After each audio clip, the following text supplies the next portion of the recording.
For 50,000 shillings, I did 2 engagement shoots, went for their tea party, went to their Rorashu and all dowry. Then I almost did an evening party in venye nilikata. I refused. But then I traveled all the way to central Kenya to the bride's home and back, hiring a vehicle, and I had photographers and videographers to make. At the end of the day, I made a loss in that wedding.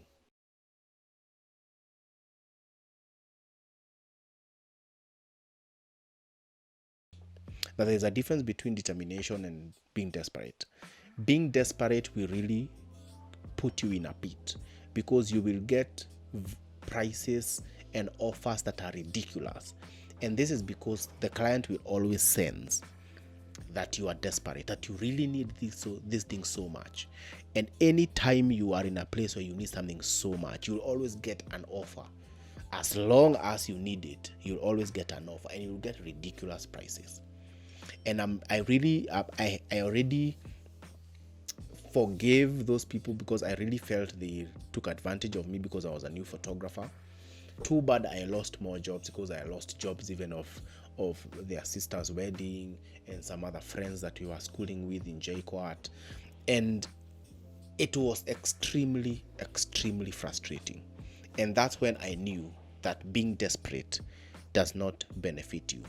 It kills you over and over again. And so even right now, when I try to do the mathematics, in fact, right now I can do a wedding of 50,000 shillings and I will still make some money. Very little money though. But that time, I did not even have the skill. I did not know any good videographer. I did not know even where to print photo books, which I'm coming to that in our next episode. And so make sure that you are not desperate. Because when you are desperate, that smell, that sense of desperation always runs around. And one person will come give you an offer that you won't refuse. Why? Because you need the money. You need to pay your rent. Yes, that's okay and I understand. But the point where you're vulnerable that you can take anything as long as you get paid, it does not only kill the industry, it kills you.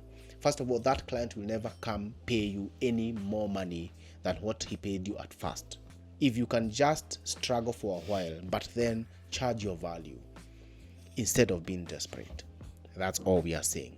And I hope that story has given you a sense of how you can really enter into a pit and make losses and never do well in business because you're desperate. You will take prices that are ridiculous and people will always add you things on top. Oh, I want an engagement shoot.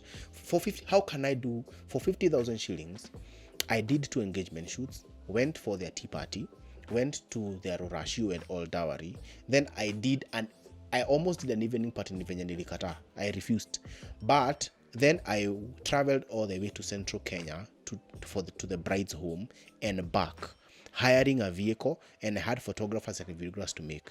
At the end of the day, I made a loss in that wedding.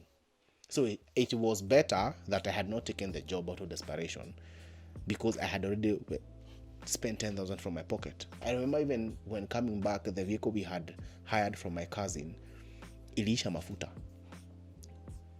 It just went dry on Park Road in Gara, and it was raining profusely, and we had to push the vehicle to the petrol station. And in fact, that time there had been a rule that you cannot be sold petrol in mkebe in a bottle. But then, so the only amount you could be served was 1 liter. So Eric, my friend, took a bottle from the vehicle we were in, went and bought 1 liter. So then 1 liter was, I think, 100 bob. So we can put in the vehicle, but then it was not enough to start the vehicle because it was extremely dry. So what we do is that we had to push the vehicle reverse into the petrol station so that it can be fueled. And that's when we were able to go home. And that time it was around 8 in the evening after a whole day of a very stressful wedding, and yet I am at loss. And that's how desperation is a disadvantage to your creative business.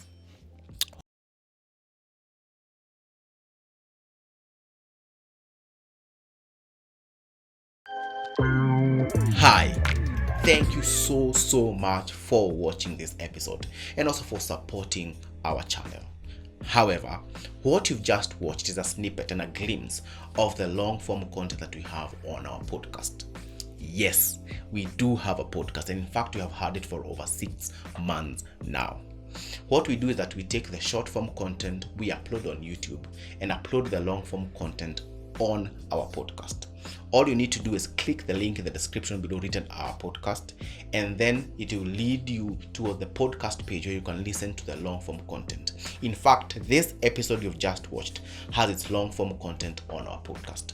All you need to do is click the link in the description below and go there, put your earbuds on, your headphones on as you work, as you walk, as you do your creative work. Have a listen to the valuable information we have recorded in audio form that will help you grow as a creative and build a creative business, making you a successful creative entrepreneur. Let me see you in the pod. Click the link.